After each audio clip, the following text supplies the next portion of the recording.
নমস্কার। এই মুহূর্তে আমি রয়েছি নিবেদিতা পার্কে। আমার সঙ্গে এই মুহূর্তে রয়েছে ভাস্কর এবং রামকৃষ্ণ। আমরা এই মুহূর্তে নিবেদিতা পার্কে যে চিত্রটা দেখতে পাচ্ছি একবার দেখাবো। নিবেদিতা পার্ক, বাগবাজারের বিখ্যাত নিবেদিতা পার্ক, সেটা ভরে উঠেছে এই মুহূর্তে। সাধু সন্ত যারা রয়েছেন তারা এই মুহূর্তে একটাই কথা বলছেন,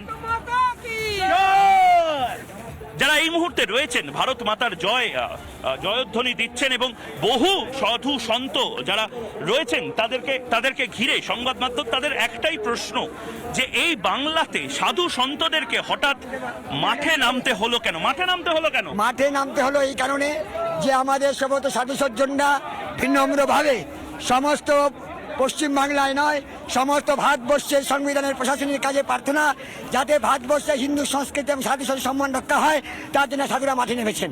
এবং এই মুহূর্তে আমি দেখানোর চেষ্টা করব প্রচুর মানুষ রয়েছেন। এই গরমের মধ্যে কেন চলে এসছেন?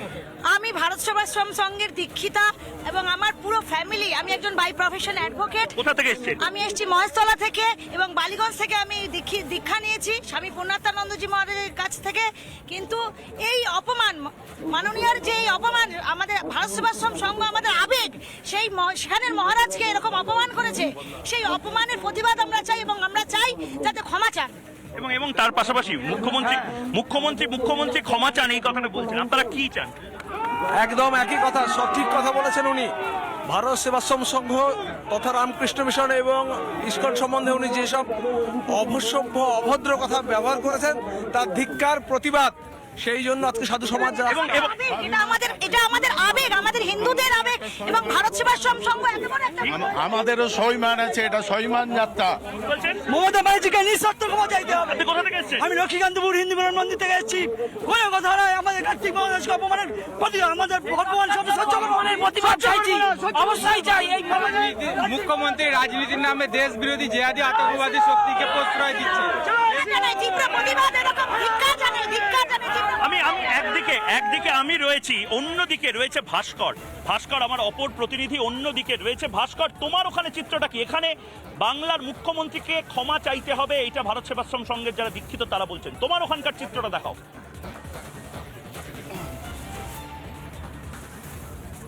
আমাদের সাথে এই মুহূর্তে যোগাযোগ বিচ্ছিন্ন হয়ে গেছে ভাস্করের। আমি রামকৃষ্ণর কাছে যাব।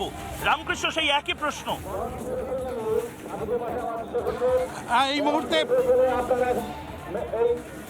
আমি এই মুহূর্তে দাঁড়িয়ে রয়েছি যে শঙ্খনাদ দিয়ে যুদ্ধ ঘোষণা হয়, সেই শঙ্খনাদ করছেন যে সন্ন্যাসী, যে তার সেই শঙ্খনাদ শুনে নেব।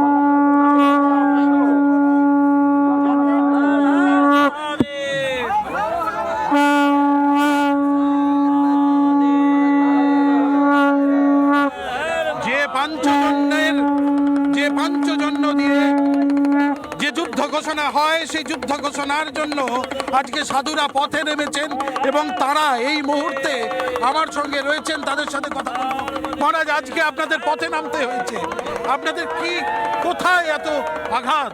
সনাতনের রক্ষা, সন্ত মহাত্মাদের সম্মান রক্ষার জন্য এবং সনাতন ধর্মকে রক্ষা করার জন্য আজকে সাধু সন্ত মহাত্মাদেরকে আশ্রম মঠ মিশন ছেড়ে রাস্তায় নামতে হয়েছে। আমরা এখানেই থেমে নেই। জানি এই আক্রমণ যে শুরু হয়েছে এটা একটা ব্যক্তি, কোনো সাংবিধানিক পদাধিকারীর, মুখ্যমন্ত্রীর আক্রমণ না, এর পিছনে বিরাট এক আন্তর্জাতিক ফান্ডও কাজ করছে। সুতরাং আমরা এর শেষ দেখতে চাইছি। আপনার সঙ্গে কথা বলার পাশাপাশি এই যে শঙ্খনাদ দিয়ে যুদ্ধ ঘোষণা হয়, আজকে সেই শঙ্খনাদ দিয়ে আপনারা পথে নাম, এই শঙ্খ বাজিয়ে আমরা চেষ্টা করব পশ্চিমবঙ্গের ভাবমুখীরা জবালা হয় এবং সনাতনী হিন্দুরা যে ঘুমিয়ে রয়েছে তারা যদি একটু জেগে ওঠে, এই জন্যই শঙ্খনাদটা দেওয়া হচ্ছে। এই যে পঞ্চশঙ্খ, এটা বাজিয়ে আমরা চেষ্টা করব যে হিন্দুরা যারা ঘুমিয়ে রয়েছে তোমরা একটু জেগে ওঠো। ঠিক এতক্ষণ ধরে গোটা এই নিবেদিতা উদ্যান জুড়ে ময়ূক রয়েছে আরেকটি প্রান্তে, আমাদের সঙ্গে রয়েছে ভাস্কর এবং ময়ূক। রামকৃষ্ণ, আমি তোমার কাছে আসবো, কিন্তু এখানকারও বহু মানুষ রয়েছে। যোগী জিন্দাবাদ, বাংলায় যোগী জিন্দাবাদ। বাংলায় যোগী সরকার। দেখুন যেভাবে আমাদের মাননীয় মুখ্যমন্ত্রী বারবার যেভাবে হিন্দু ধর্মের উপরে আঘাত করছেন, আমাদের কার্তিক মহারাজের উপরে যেভাবে উনি নোংরা আক্রমণ করছেন খালি কিছু সংখ্যক ভোট পাওয়ার জন্য, এটা ওনার রাজনীতির একটা অঙ্গ। উনি 33% ভোটটাকে পেতে চায়, আর এই হিন্দু ধর্ম সনাতনী ধর্মের উপরে মুখ্যমন্ত্রী অপমান করছেন হিন্দু ধর্ম অপমান করছেন। উনাকে কার্তিক মহারাজের কাছে ক্ষমা চাইতে হবে, সাধু সন্ত মানুষদের কাছে ক্ষমা চাইতে হবে, ক্ষমা চাইতে হবে ওনাকে। মুখ্যমন্ত্রী এক্ষুনি পদত্যাগ করতে হবে। এই মুখ্যমন্ত্রী আমি একবার আরো বহু মানুষ এই মুহূর্তে রয়েছে। উনাকে ক্ষমা চাইতে হবে। কাকে? মমতা ব্যানার্জি। কেন?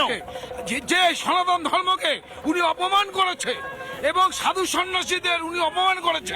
রাবণ সীতার গায়ে হাত দিয়ে ধ্বংস হয়েছিল, আর এই মমতা ব্যানার্জি সাধু সন্ন্যাসীদের গায়ে হাত দিয়ে অপমান আপনি কোথা থেকে এসেছেন? আমি কলকাতা ট্যাংরা থেকে এসেছি। ট্যাংরা থেকে? কেন ট্যাংরা থেকে কেন এলেন আজ?